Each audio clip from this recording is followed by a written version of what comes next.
Riprendiamo i nostri lavori con una non puntualissima ma quasi puntuale regolarità continuando in questa così lunga marcia che ci avvicina sempre di più a capire, direi, tutto di questo oggetto straordinario che è stato in modo così esemplare recuperato. E darei subito la parola a Anna Pizzati, che ci parlerà di Scuola della Carità, la Stauroteca, i documenti. Prego. Grazie. Allora, presento qui l'esito di una ricerca che è stata finanziata da Save Venice nell'ambito del progetto per il restauro della sala dell'albergo. Quindi colgo qui l'occasione per ringraziare Save Venice, per ringraziare l'Istituto Veneto che ci ospita e per tutta l'organizzazione del convegno, e per ringraziare naturalmente Matteo Ceriana che mi ha chiamato a presentare questo lavoro. L'atto di donazione della Stauroteca alla Scuola Grande di Santa Maria della Carità dell'agosto del 1463 prevedeva, come già sappiamo, che la cessione effettiva avvenisse soltanto dopo la morte di Bessarione. L'anno dopo, nel 1464, l'8 marzo, Niccolò Perotti, il segretario di Bessarione, diventava confratello della scuola. Sappiamo che già Bessarione era anche lui diventato confratello, anche se nell'archivio della Scuola della Carità non ho trovato tracce della sua annessione alla confraternita. Agli inizi del 1472 il cardinale riceveva l'incarico di recarsi in missione diplomatica in Francia e decideva, prima di partire, di rendere esecutiva la donazione. Con una lettera datata 1 marzo sollecitava la Scuola della Carità affinché a Roma fosse disponibile il denaro necessario alla spedizione delle bolle pontificie. Il 25 marzo, giorno dedicato alla festa annuale di Santa Maria della Carità, gli organi direttivi della confraternita impegnavano la somma di 150 ducati a copertura delle spese per la cancelleria pontificia. In quegli stessi giorni, e più precisamente il 1 aprile, il Senato della Repubblica di Venezia emanava un provvedimento per migliorare la custodia delle numerosissime reliquie conservate a Venezia, incaricando i procuratori di San Marco de Supra di eseguire un censimento di quelle più preziose. Dunque la Stauroteca arriva in città in un momento in cui la classe politica mostra una cura particolare nei confronti della preservazione delle reliquie, perché, grazie alla loro funzione di collegamento tra ciò che è divino e ciò che è terreno, il loro culto consente di intercedere affinché i santi così venerati proteggano la Repubblica di Venezia e la cristianità tutta. Così, a giugno, l'arrivo della Stauroteca mobilitava l'intera città, con una processione pubblica propria delle grandi occasioni di Stato. Alla fine dei festeggiamenti e delle cerimonie, il reliquiario veniva consegnato alla scuola, che si trovava a gestire questo impegnativo dono. La Stauroteca veniva collocata nella sala dell'albergo, come già sappiamo, che è il luogo più riservato e allo stesso tempo vitale, dove si svolgevano le riunioni degli organi direttivi della confraternita. Si riuniva la banca e la zonta, e dove venivano custoditi gli oggetti più preziosi e dove erano conservati i documenti più importanti che, per usare una definizione dell'epoca, erano l'anima della scuola. A 2 anni dall'arrivo della Stauroteca, nell'aprile del 1474, la banca decideva di commissionare un pavimento dettaglio dorato alla nostra Croce Santissima. Quindi la base probabilmente viene fatta nel 1474, con un limite di spesa che non doveva superare i 25 ducati. Sappiamo poi che in quegli anni la scuola si rivolse a Gentile Bellini per dipingere 2 opere, la Portella della Custodia per la Stauroteca e per eseguire un ritratto del cardinale. Ma di questa committenza non abbiamo traccia documentaria se non indiretta e vaga.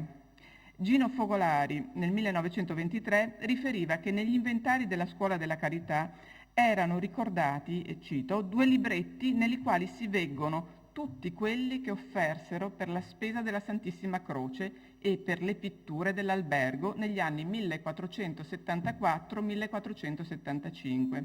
Devo dire che di questa annotazione al momento non ho trovato traccia. Spero che per quando saranno pubblicati gli atti riuscirò a trovare conferma di questa annotazione citata da Fogolari.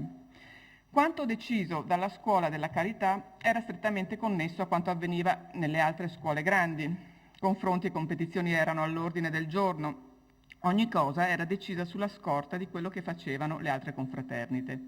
Per questo viene spontaneo riproporre questo confronto e, come abbiamo già sentito in altre relazioni, il confronto più immediato e ovvio è quello con la scuola di San Giovanni Evangelista e con il suo reliquiario della Vera Croce che Philippe de Maizière, cancelliere di Cipro appunto, aveva offerto in dono più di un secolo prima e di cui appunto ci hanno parlato già Holger Klein e Gianfranco Fiaccadori.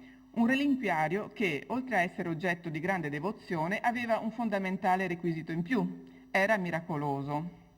Patrizia Fortini Braun ha spiegato le strategie della scuola di San Giovanni Evangelista, che organizzò il proprio calendario liturgico attorno al reliquiario e, in un secondo momento, ridusse le occasioni di esposizione pubblica così da rendere il culto della reliquia della Vera Croce un momento riservato ai soli confratelli della scuola. A fine 400, poi forte del fatto che nella coscienza collettiva quella era la reliquia miracolosa, la scuola di San Giovanni Evangelista decideva di celebrarla, commissionando il ciclo di Teleri sulla storia della Vera Croce. Abbiamo già visto anche che usciva un incunabolo che consentiva il diffondersi della fama miracolosa anche oltre i confini lagunari. Insomma, per la scuola della carità la competizione è davvero difficile. Nei decenni finali del Quattrocento, nel concorso per dare maggior lustro, esaltare la magnificenza civile della Repubblica di Venezia, aumentare il fervore devozionale dei propri confratelli e accrescere il numero degli iscritti, la carità poteva vantare il primato di essere la scuola grande più antica, sorta nel 1260. Matteo Ceriano mostrerà come la scuola a metà Quattrocento godesse di un enorme prestigio.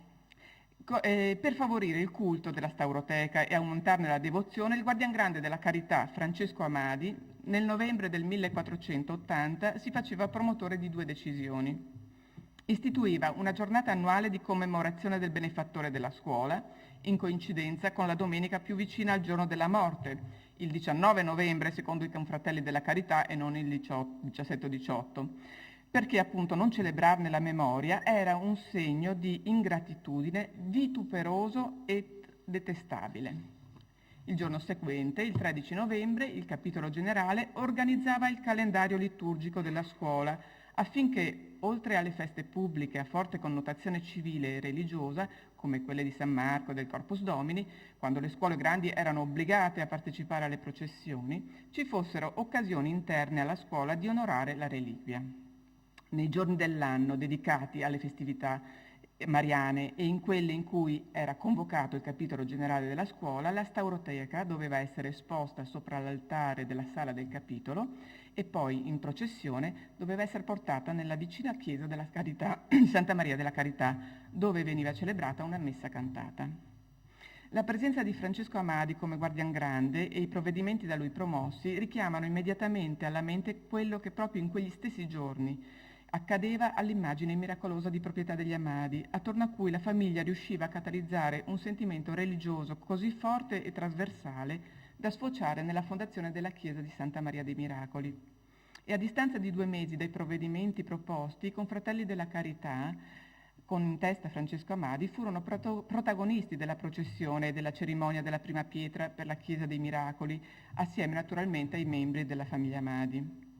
E l'esortazione di Francesco Amadi a un culto più decoroso della Stauroteca è strettamente legato al forte sentimento di devozione propugnato dagli Amadi con la Chiesa dei Miracoli ed è pure collegato a forme devozionali che si esprimevano attraverso la committenza artistica di altissimo livello. E ricordo qui per inciso che il padre di Francesco Amadi, Girolamo, possedeva importanti dipinti, o che il cugino di primo grado di Francesco Amadi era stato da poco distratto da Piero della Francesca nella tavoletta devozionale con San Girolamo e un devoto che è conservata nelle gallerie dell'Accademia, o che prima ancora il prozio, suo omonimo, Francesco Amadi appunto, era stato il committente di Gentile da Fabriano. Per non contare poi che in quei giorni la costruzione della Chiesa dei Miracoli veniva affidata ai Lombardo. A scorrere i registri del notatorio di quegli anni si ha l'impressione che a fronte di un'azione così propulsiva come quella promossa dalla scuola di San Giovanni Evangelista, la carità resti invischiata, è incapace di proseguire una politica decisa e non solo a sostegno del culto della Stauroteca. Negli anni 90 si effettuano importanti lavori nella sala dell'albergo, ma la Scuola della Carità non trova quella forza che dimostrano invece altre confraternite. Si pensi solo alla Scuola di San Marco dopo l'incendio del 1485. Al pari delle altre scuole grandi, la Carità ottiene facilitazioni dal Consiglio di 10 per poter finanziare i lavori di ristrutturazione agli edifici e per le committenze artistiche. Manca però un programma unitario, promosso con forza dai confratelli che dirigevano la scuola. Si conservano invece le tracce di gravi dissidi interni, di visioni radicalmente contrapposte di come veniva concepita la scuola, con la sua funzione assistenziale, e di come avrebbe potuto essere trasformata. Agli inizi degli anni 90, sempre del 400, Giorgio Dragan, il committente di Cima da Conegliano della pala per la cappella di San Giorgio nella vicina chiesa della Carità, aveva ottenuto dai capi del Consiglio di 10 l'autorizzazione di accrescere di 100 unità il numero di confratelli con una tassa d'ingresso di 10 ducati ciascuno, potendo investire il denaro così raccolto nella fabbrica e ornamento della scuola stessa. Nel giugno del 1494 si era presentato nella sala dell'albergo, dove da poche settimane erano finiti i lavori del soffitto e dove era stata ricavata, sopra la sala stessa, la cancelleria a cui si accedeva attraverso un'angusta scala a chiocciola. Con in mano un disegno, Giorgio Dragan aveva esposto al guardian grande Giovanni Enzo, alla banca e alla Zonta, un progetto per trasformare la scuola. Il progetto prevedeva modifiche interne piuttosto radicali e il rivestimento completo della facciata in marmo. La proposta veniva rigettata con decisione da 8 delle 10 persone presenti, perché sarebbe stato necessario ruinar e buttar zoso tutta la scuola nostra, che sarebbe cosa enorme e disconveniente. Il rivestimento in marmo della facciata avrebbe provocato gravi problemi statici all'edificio e si decideva poi di demandare al capitolo generale la scelta di come investire il denaro raccolto, che venne poi impiegato per restaurare delle case assegnate dalla scuola Amore Dei. Ma torniamo alla Stauroteca. Nel 1517, alle festività previste per portare la Stauroteca in processione, si aggiungeva il 3 maggio, che è il giorno dedicato all'invenzione della Vera Croce. Da un sommario delle deliberazioni della scuola, redatto a metà Seicento, apprendiamo che il 3 maggio era sì giorno di festa solenne per la scuola, ma in quello stesso giorno, oltre alla processione alla Chiesa della Carità, il guardian grande e compagni, solennemente con la scuola, se ne va in visitazione a San Giovanni Evangelista, a ribadire una gerarchia di importanza tra le vere croci. Nelle processioni la competizione tra scuole grandi avveniva sul fronte della sontuosità dell'apparato scenico, delle immagini devozionali esposte, dei reliquiari con i segni della passione di Cristo, poiché ben presto anche le altre scuole grandi si doteranno di questo tipo di reliquie, ma anche sui simboli che rappresentavano personaggi importanti che erano stati confratelli. Così, se la scuola di San Marco poteva esibire il cappello cardinalizio di Giovanni Battista Zen, morto nel 1501, la Carità, nella processione del 1511, portava dentro a una confettiera il cappello cardinalizio di Bessarione.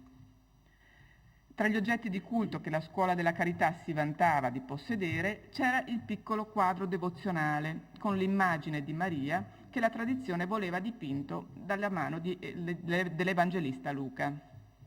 Fonte di grande culto, questa immagine veniva esposta nelle processioni al pari della Stauroteca e nel corso dei secoli questi due oggetti sacri si contesero il primato su chi avesse il privilegio di venire trasportato nel soler principale della scuola. Vorrei solo fare qualche breve considerazione, perché penso che altri ne parleranno dopo, sul furto del 1540, quando sparisce il ritratto del cardinal Bessarione, opera gentile da Bellini, che era stata commissionata con la funzione di accrescere il culto della reliquia e accendere la devozione nel cuore dei confratelli. I ladri riuscirono a entrare dal tetto della scuola, forzare le finestre della cancelleria, la stanza sopra quella dell'albergo, scendere dalla scala a bovolo che era stata ampliata proprio 5 anni prima e forzare la porta di accesso alla sala dell'albergo. Apprendiamo di questo furto quando Banca e Zonta si riunirono l'8 marzo 1540 per decidere di commissionare un ritratto simile a quello rubato, naturalmente più bello. In quell'occasione si dichiarava pure che il ritratto doveva essere terminato per la presente festa nostra, la festività della scuola del 25 marzo, ovvero 2 settimane dopo poco più. Dunque è probabile che quella presa l'8 marzo fosse solo la formalizzazione di decisioni già prese e in corso di ultimazione. Con le stesse modalità, nel 1554, la scuola subiva un altro tentativo di furto, sventato casualmente perché a un orario inconsueto un confratello era salito in cancelleria per riporre alcuni documenti. Si decideva allora di prevenire altri furti rinforzando con un'anima di metallo la porta che collegava l'albergo alla scala del Bovolo e sotto l'altare dell'albergo si faceva costruire un armadio fortificato dove veniva collocata la stauroteca assieme alle altre reliquie e agli oggetti più preziosi. Un altro furto di reliquie avverrà nel 1617 e verrà portata via una croce di cristallo che però la scuola riuscì a recuperare perché vennero catturati i responsabili. Mentre sempre negli anni 50 del Cinquecento veniva fatto costruire nella sala dell'albergo un nuovo tribunale o cancello dove sedeva la banca. Appesa sotto il nuovo ritratto del cardinale Bessarione era collocata una tavoletta o tolella con incisi i nomi dei guardiangrandi che si succedevano a capo della scuola. Nel 1557 la tavoletta era completa e si apriva una querelle, che durò anni, tra coloro che volevano ripristinarne una di nuova e conservare questa tradizione e quelli che sostenevano che sotto al ritratto del cardinale ci dovesse andare un epitaffio in sua memoria che rammentasse il prezioso dono alla scuola. Il conflitto si svolse all'interno della banca e uno dei sindaci, Domenico Agostini, intervenne più volte facendo annullare i provvedimenti per impedire che i guardiangrandi di quegli anni facessero imprimere il loro nome a fianco all'iscrizione in onore di Bessarione. Nel periodo post-tridentino, con la trasformazione delle forme di devozione e una religiosità che si manifesta in modi più esteriorizzati e sontuosi e disciplinati, cresce l'attenzione verso le reliquie e il culto dei santi. Ricordiamo che nel 1613 viene pubblicato il Trattato dell'invocazione et venerazione dei santi e 4 anni dopo esce il Trattato sulle reliquie di San Marco, opere entrambi del patriarca Giovanni Tiepolo. A Venezia il culto mantiene un significato fortemente politico. La custodia delle reliquie e la loro difesa significa custodia e difesa dello Stato stesso e venerare le reliquie significa catalizzare la protezione di quei santi verso la Serenissima. In questo clima il Senato nel 1588, in questo clima post-tridentino, decideva di porre stretti vincoli alla possibilità di donare reliquie a qualsiasi personaggio, signor et principe, quantunque grande. Richiamando poi il provvedimento preso nel 1472, incaricava i procuratori di San Marco del Supra di effettuare un inventario delle reliquie, disponendo che quelle più preziose fossero poste sotto triplice chiave. In realtà il catastico delle reliquie veniva compilato solamente tra il 1634 e il 1635. Da esso apprendiamo che nel frattempo la Scuola della Carità si era dotata di altre reliquie relative alla Passione di Cristo, frammenti di legno della Vera Croce, brandelli della veste, spine della corona, frammenti della colonna della flagellazione. E all'interno della scuola, nel corso del Seicento, cresce anche l'attenzione per la conservazione delle reliquie. La stauroteca resta un importante oggetto di devozione, ma non è l'unico. Negli anni 50 del Seicento il capitolo generale decideva di chiudere con una doppia serratura l'armadio delle reliquie posto sotto l'altare. Una chiave doveva restare al guardiangrande e l'altra al conservatore della scuola più anziano, in modo che per potervi accedere fosse necessaria la presenza di entrambi. In quegli anni si rifacevano anche le fodere dei cuscini dove erano appoggiate le reliquie e si decideva di far rinfrescare la pala dove si serrano dette reliquie.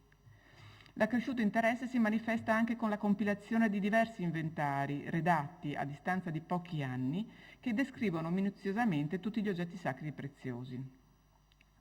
Sono significative le espressioni usate dal capitolo generale quando nel 1685 decideva di far costruire un nuovo soler, una nuova portantina, per il trasporto della stauroteca in processione. La stauroteca era ricordata tra le sacre preziose suppellettili della scuola. Veniva ritenuta sì una reliquia unica e rara e che tanto onore aveva portato alla confraternita, ma che cosa fosse custodito dentro il reliquiario non era affatto chiaro.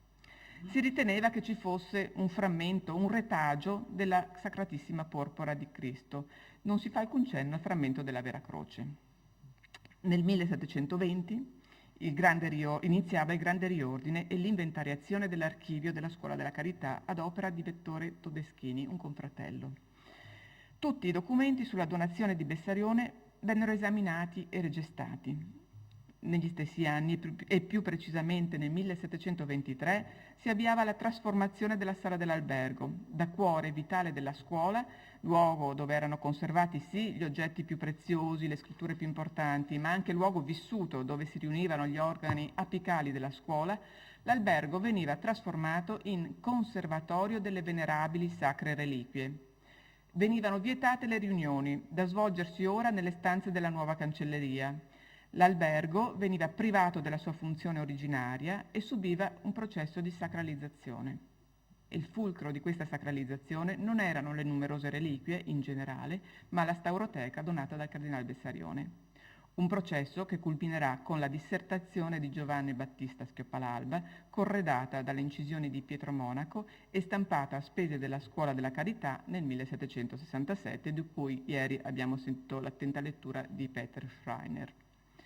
La trasformazione della sala dell'albergo veniva avviata nel 1735, quando veniva dato l'incarico al proto della scuola, l'architetto Giorgio Massari, di realizzare un santuario in forma di altare, dove collocare tutte le reliquie della confraternita, esposte alla vista ma protette, con un impegno di spesa di 500 ducati. Per problemi statici si decideva di fare detto santuario di legno, perché il sito ove va posto non è capace di sostenere un'opera di marmo. La costruzione del santuario, collocato di fronte all'ingresso della sala, aveva anche lo scopo di evitare lo spostamento delle reliquie che a ogni festività venivano tolte dall'armadio fortificato posto sotto l'altare dell'albergo ed esposte sull'altare della sala del capitolo. Si intendeva così garantire la loro sicurezza e consentirne al tempo stesso l'esposizione al culto dei confratelli. Con l'occasione venivano sistemati e ripuliti i quadri con un supplemento di spesa di 118 ducati. In meno di un anno il santuario era costruito e le reliquie venivano là esposte, con intimazione da parte degli inquisitori e revisori sopra le scuole grandi di non spostarle se non in occasione delle processioni pubbliche. Rimaneva ancora da completare l'arredo della sala dell'albergo, o meglio del conservatorio delle Santissime Reliquie o santuario, come viene ormai chiamato nei documenti della scuola. Nel 1743 si portavano a compimento le spalliere, gli inginocchiatoi, le panche, si riparavano le finestre e si ristarava una delle due porte che collegano con la sala del capitolo. Veniva effettuata la pulizia del soffitto ligneo, sostituendo gli intagli troppo rovinati. Anche i dipinti venivano ripuliti e sistemate le cornici. Quella di stucco del ritratto del cardinale Bessarione veniva completamente rifatta in legno di noce e si dava al dipinto una collocazione migliore. La trasformazione dell'albergo in santuario costò oltre 2000 ducati. Ed è solamente in occasione di questi lavori generali che per la prima volta nei provvedimenti della banca e del capitolo generale si specifica in modo puntuale, dopo 2 secoli, quali siano le reliquie contenute nella stauroteca, e questo grazie alla visione dei documenti che Vettore Todeschini aveva fatto riemergere. Completato l'arredo del conservatorio nel 1746, si passava alla sistemazione dei soleri per l'esposizione delle reliquie durante le processioni. La portantina principale, il costoso solere in argento costruito un secolo prima, risultava una mal composta macchina, sproporzionato, pesante oltre il dovere, in azione continua di vacillamento e di pericolo di caduta. Giorgio Massari e Giovanni Maria Morleiter ne progettarono uno nuovo, riutilizzando l'argento di quello vecchio e spendendo comunque l'ingente somma di oltre 2300 ducati. Questa portantina principale fino ad allora era stata utilizzata per l'esposizione del piccolo quadro devozionale dipinto dall'Evangelista Luca, ma una volta ultimata si decise su proposta del guardian grande Vettore Todeschini che dovesse servire per l'esposizione della stauroteca. In questo rilancio del culto della stauroteca, nel 1761 si introduceva anche una nuova processione, il terzo venerdì del mese di marzo, per celebrare il culto della Sacra Porpora. 4 anni dopo, il 28 luglio 1765, avveniva l'apertura solenne del reliquiario ad opera di Giovanni Battista Schioppalalba. Si scopriva allora che vi erano contenuti 2 pezzi del legno della Santissima Croce e 2 pezzi della tonaca di Cristo. In questa atmosfera, tra agosto e dicembre del 1765, si eseguivano degli interventi di restauro per rimettere in buon ordine il reliquiario, che per la sua antichità era molto pregiudicato, sto citando. La portantina, costruita appositamente 20 anni prima, veniva considerata ormai indecente e ne veniva immediatamente commissionata una nuova, degna dell'esposizione della Stauroteca alla pubblica adorazione, sostanzialmente più leggera perché il capitolo generale dispone ora che dovevano essere i 4 confratelli del capitolo a portare personalmente in processione la portantina, il soler con la Stauroteca, facendosi assistere da 4 confratelli di disciplina, invertendo la pratica che era fino ad allora in uso, in cui erano i confratelli di disciplina a portare il peso. Insomma, l'apparato scenico predisposto metteva ora al centro del corteo processionale la Stauroteca. Si chiude così, e mi avvio anch'io alla conclusione, con la sua piena valorizzazione, con un vero trionfo, la permanenza della Stauroteca nella scuola di Santa Maria della Carità. Ma tutti gli ultimi decenni di storia della confraternita sono all'insegna del rinnovamento e di una grande vitalità, almeno dal punto di vista architettonico e artistico. Ricordo che negli anni 50 del Settecento vengono ultimati i lavori della nuova cancelleria, con gli intagli avviati nel secolo precedente con gli intagli di Giacomo Piazzetta. La facciata della scuola viene completamente rifatta sul progetto di Giorgio Massari e rivestita in pietra d'Istria. Vengono spesi 24.000 ducati. Una decina di anni più tardi, cioè nel 1765, si decide di aprire un portale nella facciata e costruire le nuove scale su progetto di Bernardino Maccaruzzi. Apro un attimo una parentesi, quanti problemi durante le processioni doveva aver creato l'assenza di un ingresso di ampie dimensioni, dovendo passare dalla porta laterale, quella che dava accesso alla corte in comune con il convento della Carità, e passare sotto il portico sopra il quale si sviluppava la sala dell'albergo, e questo con le aste processionali, i ceri, le portantine, le ombrelle, baldacchini e quant'altro necessario in una processione. E chiudo la parentesi. Sempre negli anni 60 del secolo veniva rifatta anche la pavimentazione marmorea della sala del capitolo e veniva avviato l'importante ciclo pittorico per la decorazione delle sale del piano terreno. Nel 1766 Bernardino Maccaruzzi proponeva la demolizione del vecchio soffitto ligneo della sala del capitolo, troppo pesante, per costruirne uno più alto e leggero. Anche questa proposta veniva approvata dal capitolo generale della scuola, ma gli inquisitori e revisori delle scuole grandi ne bloccano la realizzazione per ragioni di bilancio, rinviando il progetto che per fortuna rimase solo sulla carta. Insomma, il Settecento è un secolo di grandi contrasti e contraddizioni. La Repubblica è serrata tra istanze riformiste e posizioni di forte conservatorismo. Permane una politica giurisdizionalista sostenuta dal pensiero sarpiano, ma dobbiamo al contempo segnalare lo sconcerto, il disorientamento provato dai confratelli a capo della Scuola della Carità quando nel dicembre del 1769 si trovano costretti a inventare un cerimoniale per la visita pastorale del patriarca Giovanni Bragadin, la prima in assoluto nella storia della scuola. Mi piace chiudere questo excursus rapido ricordando che Giovanni Battista Schioppalalba moriva, benemerito cittadino, nel giugno del 1797, in tempo per vedere la fine della Repubblica di Venezia. Per sua fortuna non visse però la soppressione della scuola di Santa Maria della Carità, di cui per moltissimi anni era stato il cappellano, e non dovette assistere alla vendita di un oggetto che, oltre ad aver studiato con passione, doveva aver amato e venerato, la Stauroteca di Bessarione. Grazie. Una fortuna relativa, morire prima.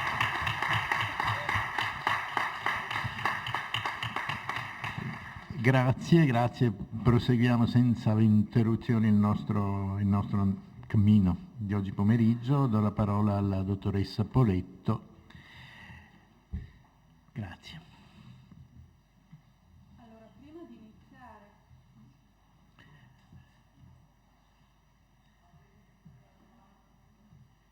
Microfono. Prima questo mio intervento volevo innanzitutto ringraziare Peter Schreiner, che è sicuramente il motore, il promotore di questa iniziativa, dalle prime indagini che abbiamo realizzato sull'oggetto già nel 2010. Matteo Ceriana, che mi ha permesso di seguire questo straordinario intervento di restauro, e ovviamente l'Istituto Veneto, il Centro Tedesco di Studi Veneziani e l'Istituto Ellenico, che ci hanno supportato nell'organizzazione di queste giornate internazionali di studio. Il mio intervento sarà una veloce disamina sulle vicende che coinvolsero la Stauroteca di Bessarione dal momento della soppressione della Scuola della Carità. L'antica e prestigiosa Scuola Grande di Santa Maria della Carità fu soppressa con decreto napoleonico del 1806 e tutti i suoi beni confiscati e demanializzati. Da quel momento, con vicende simili a quelle di molti altri complessi veneziani in epoca napoleonica e nel periodo della Restaurazione, prese avvio la dispersione dell'ingente patrimonio storico-artistico di questa istituzione, per secoli autorevole e influentissima nel panorama cittadino. Del patrimonio appartenuto alla Scuola della Carità, una parte non certo marginale, come abbiamo visto nell'intervento di Anna Pizzati, era costituita da importanti reliquie e pregiati reliquiari. La corsa al possesso di reliquie più o meno prestigiose aveva trovato nei secoli precedenti un importante sostegno nella politica dello Stato veneziano, che ne promosse e incoraggiò costantemente il culto e la conservazione. E ne è testimonianza la solenne processione riservata alla Stauroteca del Cardinale Bessarione al momento del suo arrivo in laguna, di cui abbiamo appreso i dettagli negli interventi precedenti. Questa venerazione intensa e deferente, originatasi in epoca medievale, è ancora sentita e ben presente nel testo erudito di Giambattista Schiopalalba dedicò alla storia e alla descrizione della Stauroteca in occasione dello smontaggio avvenuto nel 1765. Poco più di 40 anni dopo, tuttavia, questo secolare rispetto dei resti sacri appare completamente annientato, travolto dall'ondata distruttiva delle soppressioni. Ancor più che per le testimonianze pittoriche, per le quali si effettuò comunque una selezione basata sul riconoscimento di una qualità artistica, per questi resti sacri e per i loro contenitori, spesso straordinari, non solo nei materiali costitutivi, ma anche nella fattura, vi fu un generalizzato disinteresse da parte delle autorità governative, che produsse una distorsione ancor più profonda e marcata e in molti casi una totale distruzione dei manufatti stessi. Fu in questo contesto che si crearono alcune singolari collezioni private di reliquie e reliquiari, i cui possessori appaiono mossi, oltre che dalla consueta passione collezionistica, anche da una vera o presunta pietà religiosa. È il caso della raccolta del conte Luigi Savorgnan, conservata nel palazzo di Santa Maria Formosa. All'indomani delle soppressioni, Savorgnan chiede alle autorità del demanio e ottiene senza significative difficoltà di poter acquistare effetti preziosi e suppellettili dagli istituti soppressi dei Servi, di San Michele di Murano, delle Eremite di San Trovaso, Santa Giustina, di San Giovanni Evangelista di Torcello e dalle avvocate scuole di San Marco, di San Teodoro, di San Giovanni Evangelista, oltre ovviamente dalla Scuola Grande di Santa Maria della Carità. In pochissimo tempo il conte entrò in possesso di pezzi straordinari come la croce di cristallo di rocca della Scuola di San Teodoro o la Stauroteca dei monaci camaldolesi di San Michele in Isola, di cui ci ha ampiamente parlato il professor Fiaccadori. Dalla Scuola della Carità, la croce di San Teodoro avrà poi una vicenda collezionistica parallela a quella della Stauroteca, mentre, come abbiamo visto, la Stauroteca dei camaldolesi prenderà un'altra via. Dalla Scuola di Santa Maria della Carità, il conte Savorgnan acquista nel 1806 una reliquia della colonna, altra della Sacra Porpora e altre due, cioè della Santissima Vergine e della Sacra Spina. Dal verbale di sopralluogo, redatto dal commissario demaniale, il commissario Bernardino Sabioni, a testimonianza della sconvolgente facilità con cui questi effetti preziosi venivano ceduti, emerge che, non contento il conte Luigi Savorgnan del possesso di queste 4 reliquie, accordate con la lettera anzidetta numero 1700, ne richiese una quinta di tutto argento in bianco, ove si contiene un pezzo di legno della Santa Croce in triplice figura, ed avendo molto insistito ho creduto di farne la consegna anche di questo reliquiario. Il 29 aprile 1807 Savorgnan presenta istanza per ottenere la stauroteca del cardinale Bessarione.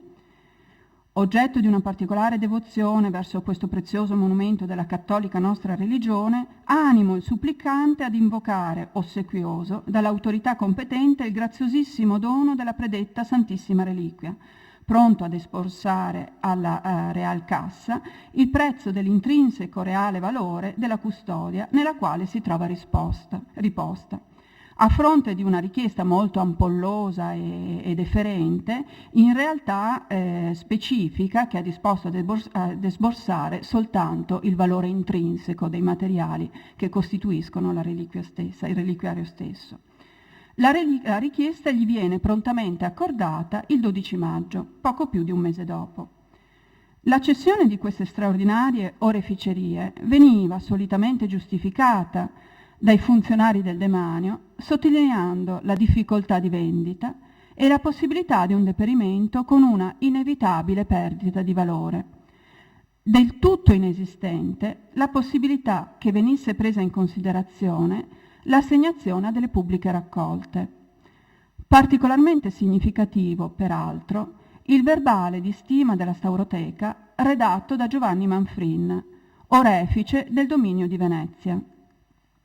Delle parti dipinte che compongono l'oggetto, Manfrin dice: queste figure, che non offrono alcun pregio d'arte, sono in alcune parti pregiudicate. Abbiamo visto che si tratta probabilmente di un raffinatissimo prodotto costantinopolitano. Altrettanto categorica la valutazione di pietre e perle. Le suriferite, poche perlette di scaramazzo, cioè non completamente tonde, e le paste colorite non vengono calcolate, giacché il loro maggior pregio dipende dall'ornamento che possono portare al luogo dove sono disposte. L'unica valutazione avviene sul valore dell'argento, il cui peso viene stimato in 24 once per il manico e il cimiero, 10 once per la croce a filigrana e 1 oncia per la lamina della tavoletta centrale. Il tutto per complessive 24 once d'argento, valutate lire 12 all'oncia, avuto riguardo ancora alla sua doratura, cioè considerato che non era semplice argento ma in parte argento dorato. Per 540 lire quindi, ossia il puro e semplice valore dell'argento che la costituiva, la preziosa stauroteca venne ceduta al conte Savorgnan. Nella guida di Gian Antonio Moschini troviamo una descrizione della collezione che in pochi anni questo conte era riuscito a realizzare, guida pubblicata nel 1815. Intanto, poco lungi dalla chiesa di Santa Maria Formosa, alla parte dove è la sacrestia, vuol farsi visitare il soggiorno del conte Luigi Savorgnan. La pietà e l'intelligenza di questo signore vi raccolsero un tesoro di preziose reliquie. Tra queste l'erudito dovrà osservare quella pregevole per pietre, pitture, intagli, eseguita intorno al secolo XII, già donata dal cardinale Bessarione alla nostra scuola della carità. Vi si vuol pure osservare un'altra, di più antico lavoro, la qual custodiasi dai monaci camaldolesi di San Michele di Murano. Oltre a ciò non deve lasciarsi di esaminarvi quel parapetto di altare dove, a finissimo diligentissimo lavoro di ricamo, sul disegno del loro padre Jacopo Tintoretto, le 2 figlie Ottavia e Pierina, monache di Sant'Anna, rappresentarono la crocifissione di Nostro Signore. La permanenza della stauroteca nella raccolta Savorgnan, tuttavia, fu breve. Morto il conte Luigi nel 1817, la collezione subì una nuova dispersione. I pezzi più prestigiosi, tra cui la nostra Sauroteca e la già citata Croce di San Teodoro, finirono nelle mani dell'abate Luigi Celotti, altro emblematico personaggio in quegli anni di vorticose e clamorose compravendite di oggetti d'arte. Celotti, ricordato da Gian Antonio Moschini come erudito ed indefesso raccoglitore, e da Emanuele Cicogna quale grande intelligente negoziante di libri, appare sotto altra luce in un rapporto della polizia austriaca del 1828, dove viene definito noto speculatore di oggetti d'arte. Collezionista di manoscritti, miniature, dipinti e oggetti preziosi, Celotti fu protagonista di alcune disinibite e controverse transazioni. Celotti fu ad esempio interprete, tra il 1820 e il 1822, di una complessa trattativa con il governo austriaco per la cessione della collezione di disegni appartenuta al milanese Giuseppe Bossi e che lui era riuscito ad acquistare dagli eredi. Collezione che comprendeva un nucleo di importantissime opere di Leonardo da Vinci. Questi disegni furono acquistati dal governo austriaco e destinati alle gallerie dell'Accademia, dove tuttora si trovano e sono adesso esposti in una mostra temporanea. E fruttarono all'abate la considerevole cifra di 28.000 franchi, oltre a 11 dipinti tratti dal depositorio delle gallerie dell'Accademia e da quello dell'ex commenda di Malta, dove erano ricoverati i dipinti provenienti dalle soppressioni napoleoniche. Negli stessi anni in cui Celotti negoziava la cessione dei disegni, concludeva anche la vendita allo stesso governo austriaco degli importanti pezzi d'oreficeria che aveva acquisiti dalla collezione di Savorgnan, che vennero in questo caso però destinati alle collezioni imperiali di Francesco I. Interessante a tal proposito un documento di alcuni anni successivo, che testimonia come la vendita dei disegni e delle oreficerie fosse in qualche modo connessa. Nel 1929, cioè 7 anni dopo la conclusione dell'affare dei disegni, quando Celotti tenta di vendere all'asta alcuni dei dipinti avuti in cambio dei disegni, giunge alla polizia austriaca una denuncia anonima che lo accusa di averli trafugati. Nella relazione che viene fatta dall'Imperial Regio Consigliere in merito alla questione, viene ripercorsa tutta la trattativa per l'acquisto dei disegni ed esplicitamente viene ricordato: con questi disegni venne contrattato dal governo di qui, con l'abate Celotti, anche l'acquisto della celebre croce del cardinale Bessarione. Questa relazione tra le due vendite è confermata da una lettera dell'abate Celotti, indirizzata a Cattaneo, direttore del gabinetto numismatico di Brera. Celotti lamenta che non sia ancora pervenuti i suoi dinari e i suoi quadri, ma sia giunto nel contempo l'ordine da Vienna di consegnare la croce. Venne però l'ordine da Vienna di ritirare la croce per la somma delle italiane 2.400, che sborsai 3 anni sono. Devo forse questo a Sua Altezza il Principe Viceré, a cui mi raccomandai prima di partire da Milano. Son contento di aver servito il mio sovrano, ma siccome 6 mesi dopo l'acquisto, non vedendo alcuna risposta da Vienna, passai questa croce in mano al Cavalier Comello in forma di deposito perché mi desse la somma sborsata di cui avevo bisogno di valermi, ella si può immaginare che non son contento di dover pagare gli interessi. Sembra quasi che le oreficerie che il Celotti aggiunge alla compravendita dei disegni vengano ceduti, o almeno così lui dichiara, al prezzo d'acquisto, una sorta di favore per in qualche modo far sì che andasse a buon fine la compravendita dei disegni, a cui evidentemente tiene moltissimo. Fu così comunque che la Sauroteca di Bessarione, la Croce di San Teodoro e verosimilmente anche altri pezzi, tra cui il ricamo già citato delle figlie di Jacopo Tintoretto, presero la via di Vienna. La Stauroteca trovò prima posto nella Camera del Tesoro Imperiale Hofburg di Vienna, nel 1871 fu trasferita nel Belvedere Inferiore e successivamente nel nuovo Hofmuseum, oggi Consistorische Museum, aperto nel 1891, e ricevette il numero di inventario 228 che ancora si può vedere, iscritto a vernice rossa, sul retro del reliquiario stesso. La Stauroteca rimase a Vienna fino al termine della Prima Guerra Mondiale. Al termine del Primo Conflitto Mondiale, la Stauroteca si trovò ancora una volta al centro di complesse vicende internazionali. Per regolare e dirimere le questioni insorte con il conflitto tra gli schieramenti contrapposti, ossia le potenze alleate e gli imperi centrali, prese avvio il 18 gennaio 1919 la Conferenza di pace di Parigi, che durò, pur con alcune interruzioni, fino al gennaio del 1920. Risultato di quella lunga conferenza furono diversi trattati, tra i quali il Trattato di Saint-Germain, sottoscritto il 19 settembre 1919, che sancì la dissoluzione dell'impero austro-ungarico e definì le sorti della nascente Repubblica Austriaca. Tra i temi trattati vi fu anche quello della restituzione di oggetti artistici e storici, materia disciplinata dagli articoli compresi tra il numero 191 e il numero 196.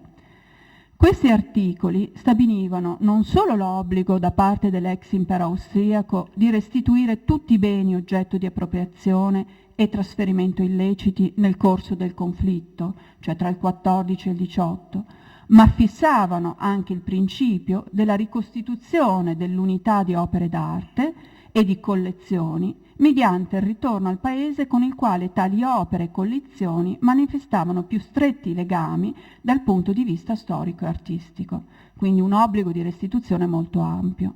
Il trattato estendeva quindi l'obbligo di restituzione anche a beni oggetto di trafugamento e confisca, ma anche di regolari transazioni, in periodi anteriori a quello delle ostilità. In relazione agli obblighi verso l'Italia, l'articolo 194 stabiliva inoltre che doveva essere data integrale esecuzione a quanto disposto in materia di restituzioni da precedenti trattati stipulati tra l'Italia e l'impero austro-ungarico all'indomani delle guerre di indipendenza italiane. Trattati che in tale materia evidentemente non avevano avuto attuazione, e in particolare il Trattato di Zurigo del 1859, quello di Vienna del 1866 e la Convenzione di Firenze del 1868. Il Trattato di Saint-Germain, tuttavia, ratificava quanto nei fatti stava già avvenendo. Fin dai primi mesi del 19, il generale Roberto Segre, capo della missione militare italiana per l'armistizio a Vienna, rivendicando l'applicabilità appunto di questi trattati di Zurigo, Vienna e Firenze summenzionati, aveva da autorità prelevato un gruppo d'opere, tra cui molte veneziane di proprietà demaniale, trasferite in Austria nel 1816 e nel 1838. La restituzione di questo primo gruppo di opere nel 1919 fu accompagnata da una dura campagna della stampa austriaca al momento del materiale trasferimento dei beni in Italia, a testimonianza che le tensioni e le reciproche pretese erano tutt'altro che sopite nonostante la fine del conflitto. Tuttavia, dallo spoglio dei documenti d'archivio si coglie come nei mesi successivi alle azioni d'imperio subentrino le strategie diplomatiche. È evidente che la Stauroteca di Bessarione, come molti altri beni rivendicati, non poteva rientrare tra quelli di immediata restituzione, essendo stata oggetto di una normale transazione, ma necessitava di una più articolata e complessa trattativa. Tra i principali artefici e protagonisti di quelle trattative a Vienna vi furono Ettore Modigliani, direttore della Pinacoteca di Brera, e l'allora direttore delle Gallerie dell'Accademia, Gino Fogolari. L'intensa attività diplomatica di quegli anni ben si incoglie in un interessante documento che costituisce un'informativa riservata, presumo dello stesso Modigliani, al generale Segre. Nell'informativa si riferisce di colloqui informali con Tizze per tentare di giungere a un accordo bilaterale tra Italia ed Austria, al fine di differenziare la posizione italiana rispetto ad altri paesi dell'ex impero austro-ungarico, che avrebbero potuto avanzare pretese sul patrimonio artistico austriaco. La minaccia più grave che sovrasti le collezioni di Vienna è rappresentata dalla pretesa degli stati che componevano la monarchia di ripartire il patrimonio artistico e storico come qualsiasi altra proprietà dello Stato. Contro questo pericolo, l'Austria tedesca non potrà resistere se non avrà l'appoggio dell'Italia. In cambio di questo appoggio, l'Austria tedesca consegnerà all'Italia quegli oggetti che spettino, per attinenza storica, a collezioni, edifici o città italiane. E poco più avanti si dice approfondire e allargare le conversazioni ai vari istituti viennesi, riprendere le conversazioni con Tizze, dandole, gradatamente, un carattere sempre più ufficiale. Colloqui informali che si concretizzarono in un accordo ufficiale, la Convenzione italo-austriaca, sottoscritta a Vienna il 4 maggio 1920 dal cancelliere austriaco Renner e per parte italiana dallo stesso Ettore Modigliani, oltre al rappresentante diplomatico del governo, commendator Biancheri Chiappori. In base alla Convenzione, il governo italiano si impegnava a sostenere di fronte ad altri Stati il principio dell'integrità del patrimonio storico-artistico austriaco e a non favorirne la dispersione, ma al tempo stesso richiedeva, per parte sua, la piena applicazione del Trattato di Saint-Germain. Ed è proprio in base a questa Convenzione che nel marzo 1921, 2 anni dopo le prime restituzioni, avvenne anche la riconsegna della Stauroteca di Bessarione, oltre che della splendida croce di San Teodoro, come si evince dalla lettera del 16 marzo che Modigliani scrive da Vienna al nostro Gino Focolari. Caro Gino, dal Pagan saprai che l'altro ieri abbiamo ritirato tutta la roba dell'articolo 4 della Convenzione, che corrisponde all'articolo 195 del Trattato di Saint-Germain. In settimana io parto per l'Italia, ma spero che presto si potranno ritirare anche le cose dell'articolo 3 e 5, comprese la tabella di Bessarione e la croce di San Teodoro, già portata al Ministero degli Esteri austriaco. Di lì a poco, infatti, le 2 preziose oreficerie rientrarono a Venezia e furono assegnate alle gallerie dell'Accademia, che per un fortuito e fortunato caso avevano nel frattempo trovato sede proprio negli spazi dell'antico complesso della Carità. Nel rispetto delle volontà del suo celeberrimo possessore, quindi, il cardinale Bessarione, la Stauroteca tornò così ad essere nuovamente conservata nell'antica sala dell'albergo. Grazie.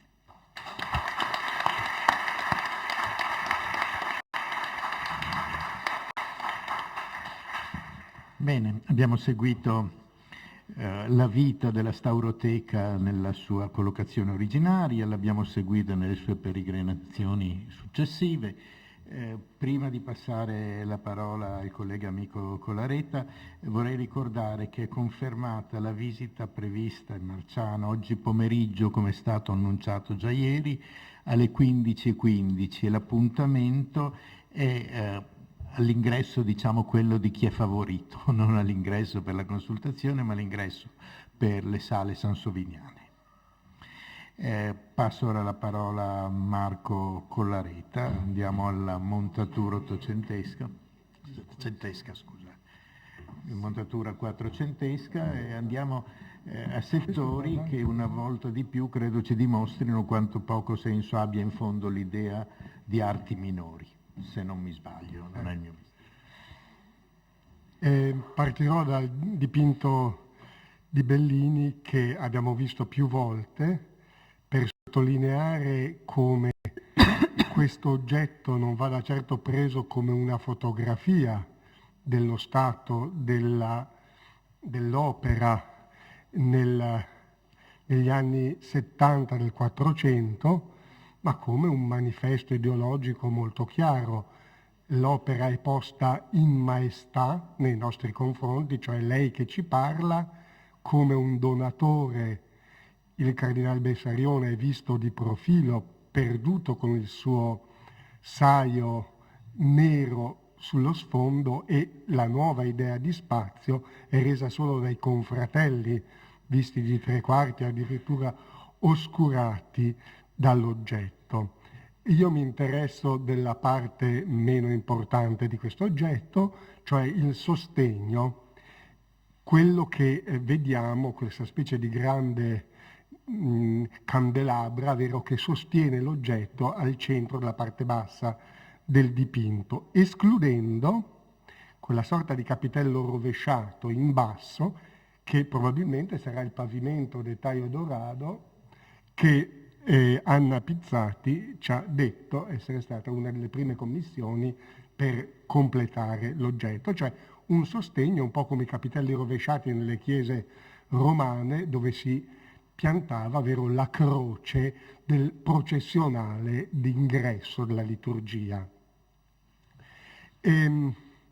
Attualmente questo sostegno non è più ed è sostituito da una base lignea dorata che presento qui in foto precedenti il restauro. E quello di cui mi interesso, lo dico subito, è l'asta, vero, partendo dal basso verso l'alto, l'asta, il grande nodo a doppia valva baccellato affiancato da 2 nodi minori, vero? Poi quello che chiamerei per comodità una sorta di peduccio, questa specie di elemento triangolare vegetale che termina ai lati con delle rosette dalle quali si dipartono ancora dei rami minori, questo è importante tenere presente, questo elemento vegetale, che chiudono in basso il grande rettangolo della tabella. Lo vediamo forse meglio vedendo da dietro questa struttura. Abbiamo 2 nodi a controcurva, il grande nodo centrale a doppia valva, il cespo di accanto che termina in una prima voluta rientrante verso il basso con 2 rosette e poi continua, vero, con delle foglie che accompagnano l'angolo della tabella. Va tenuto presente questa struttura perché trasformando un'icona in un'insegna processionale e naturalmente il Bessarione poteva pensare ai 2 tipi di insegne presenti nella mente di un uomo colto, i vessilli antichi. Più propriamente sulla vostra sinistra avete l'insigne dell'esercito e dall'altra parte sulla vostra destra il vexillum imperiale. Questi 2 oggetti, che hanno una funzione analoga, sono dal punto di vista strutturale molto diverse. L'insigne presuppone la montatura della parte significante come parte dura, strutturale, che continua la struttura dell'asta, invece il vexillum l'essere appeso di un drappo che si muove con il vento.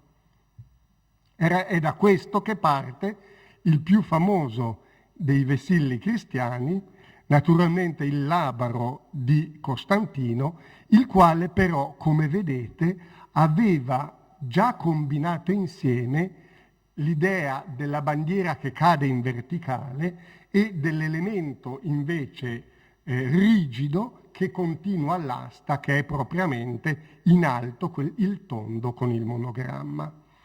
Questa situazione era continuata nel Medioevo veneziano. Se noi andiamo a vedere la rappresentazione bellissima dei confratelli che venerano la Vergine nel Polittico di Maestro Paolo nel San Martino di Murano, noi vediamo che la bandiera pende in verticale, ma è sovrastata dalla croce. E questa idea la possiamo oggi visualizzare in qualche modo nella sua concretezza se andiamo a vedere l'unico resto a mia conoscenza nel Medioevo veneziano di questo tipo di bandiere, che erano veramente, come dire, la carta d'identità delle confraternite, che è e il Penello di Santa Fosca a Torcello. Qualche decennio più tardi dell'opera di Paolo Veneziano, la struttura è identica, cioè un rettangolo molto stretto in verticale diviso in due parti da delle passamanerie. Voglio ricordare che era così radicata l'idea del Penello come oggetto delle confraternite che quando un commentatore di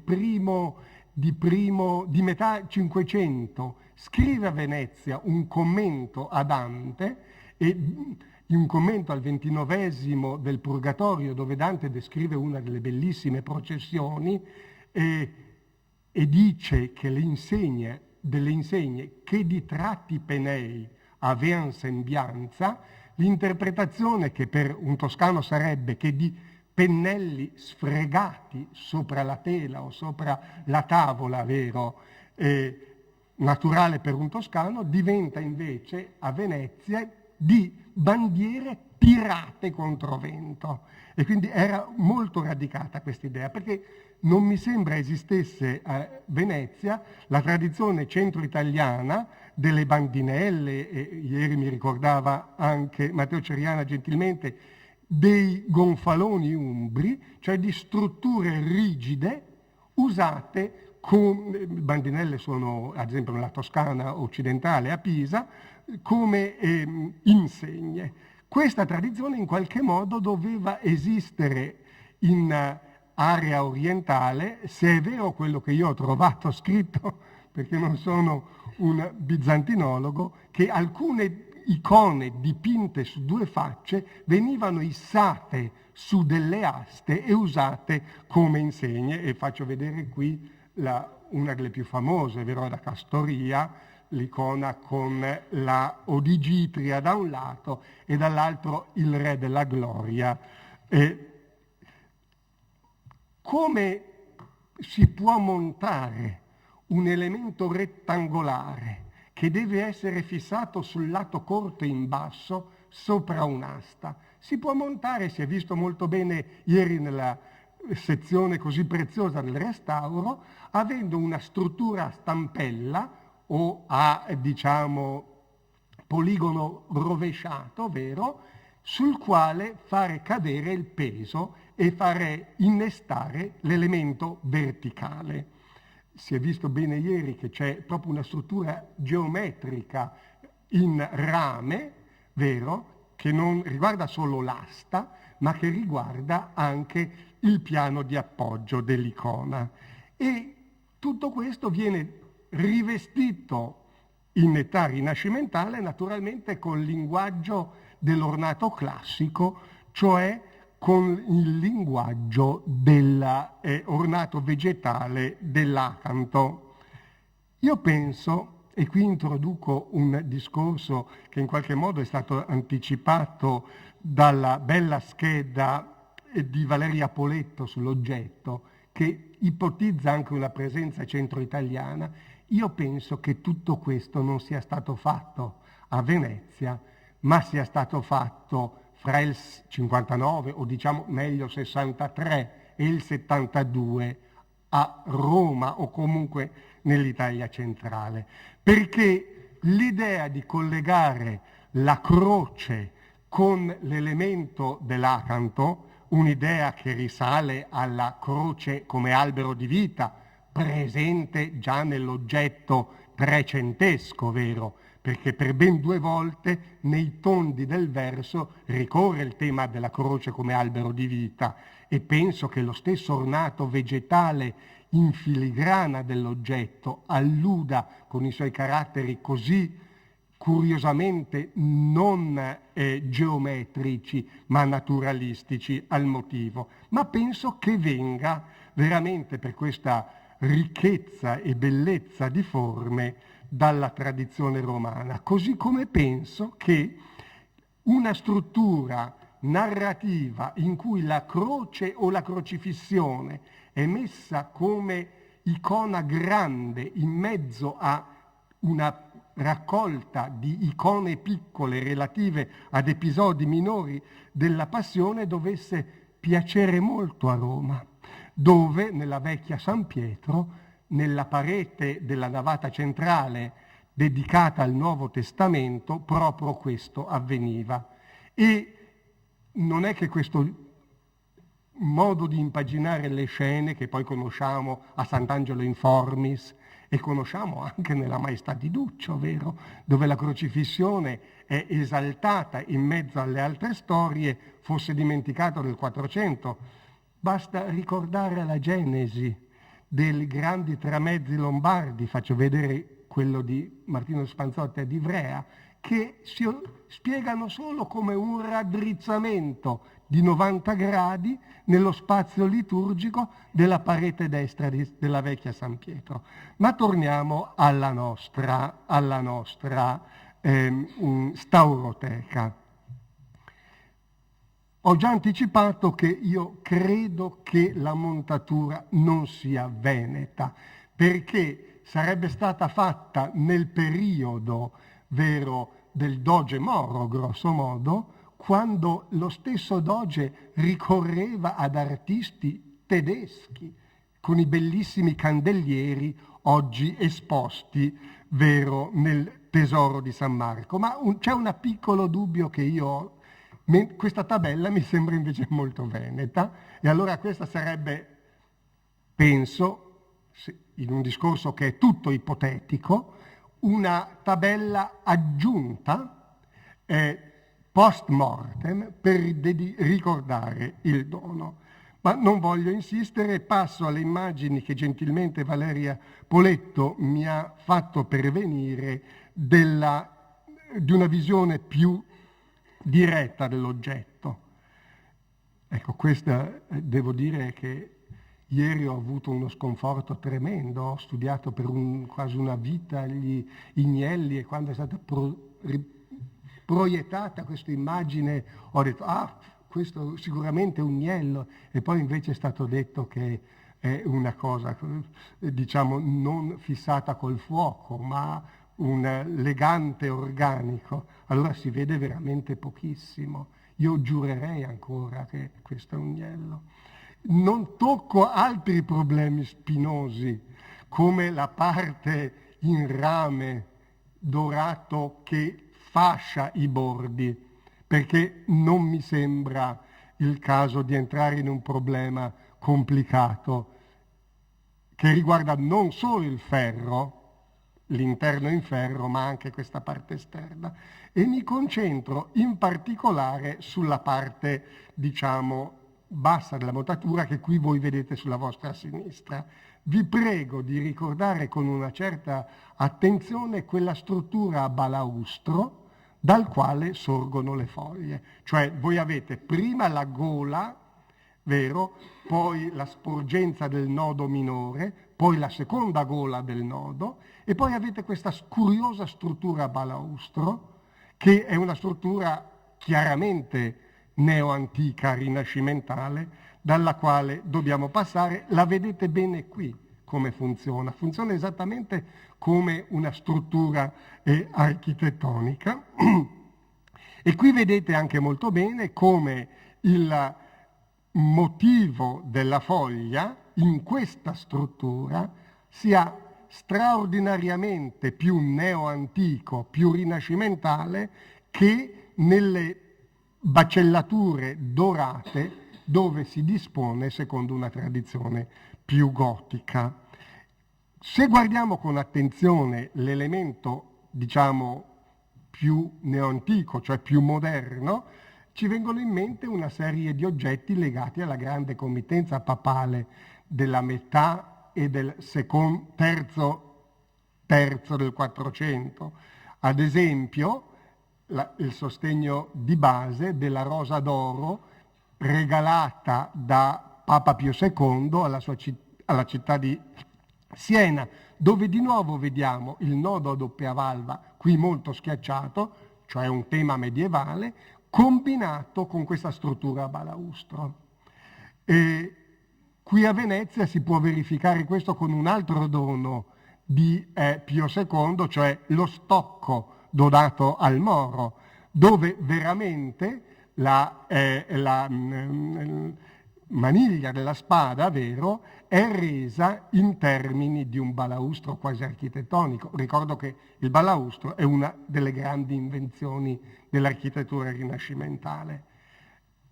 Mentre il Papa Pio II commissionava questi oggetti, probabilmente a Giovanni Ghini a Roma, sempre in area romana, quel grande lezionista che era Pietro Barbo, vero, che sarebbe diventato Paolo II, faceva realizzare la bellissima montatura per il super bellissimo reliquiario gotico di Montalto. La parte dell'oggetto che mi interessa sottolineare è la parte che sta fra il piede e la tabella stessa, dove ritornano in termini straordinariamente più alti dal punto di vista della comprensione dell'antico, le grandi rosette e di nuovo poi le foglie piegate a lira per includere la struttura rettangolare dell'oggetto. Questa è la visione anteriore, questa è la visione posteriore dove ritroviamo il tema della foglia di acanto, vero? Del cespo di acanto, in cui è però innestata non la croce ma un candeliere che regge lo stemma del Cardinal Barbo, e qualcosa di simile ad un livello però di qualità non solo inferiore ma anche chiaramente distinto fra le due valve è presente nel retro del Dittico Quiriniano a Brescia, altra opera di tardo antica in avorio fatta rimontare da il Cardinal Barbo. Questo è il verso, vero? E dove vediamo qual è veramente l'origine di questo cespo che prima si piega verso l'interno e verso il basso e poi si piega verso l'esterno e verso l'alto. È evidentemente la struttura della cosa che ritroviamo nella porta del Filarete per indicare una genesi romana, è naturalmente la struttura dell'ara sacrificale antica, che starà studiatissima dal punto di vista della decorazione rinascimentale, soprattutto libraria. Riproduco qui un esemplare che era noto nel 400, vero, si trova ora agli Uffizi, dove l'epigrafe con queste I che diventano, come dire, come avrebbe detto Plauto, litere longhe, che si alzano sopra la linea di cielo delle altre lettere, trovano una certa somiglianza con l'epigrafe della tabella del Bessarione. Vorrei finire questo discorso in cui, come dire, lancio un'ipotesi ma non prendo molta posizione, dicendo che ho qualche idea più chiara sulle altre oreficerie legate al Bessarione e quindi mi permetto di far vedere anche quelle, invadendo, ho cominciato con l'invadere il campo degli altri, ma mi sembra che sia necessario, e faccio vedere il calice di Bessarione e la sua patena a grotta ferrata, naturalmente, ma è naturalmente soprattutto il calice, perché la patena è quasi solo un coperchio. Questo calice, mutatis mutandis, è simile al calice di altri grandi cardinali del 400, al calice del Torquemada, al calice di Niccolò Cusano a Cues, cioè è uno, come ha dimostrato Fritz, vero? È un oggetto che dichiara con le forme del calice centro-italiano gotico l'aderenza di questi personaggi al rito secondo la Chiesa romana. È strettamente legato a questa tradizione, mentre naturalmente nulla ha a che fare col Bessarione e col secolo che fu suo il reliquiario della Sacra Porpora a San Marco, perché come è evidente non è un oggetto del 400 fiorentino come si scrive normalmente, ma è un oggetto del Cinquecento veneziano. Forse, non lo so, un ostensorio eucaristico in cui gli angeli, dopo aver a lungo mostrato il panis angelicus, mostrano la veste di Cristo, la tunica rossa della sua passione. Vi ringrazio.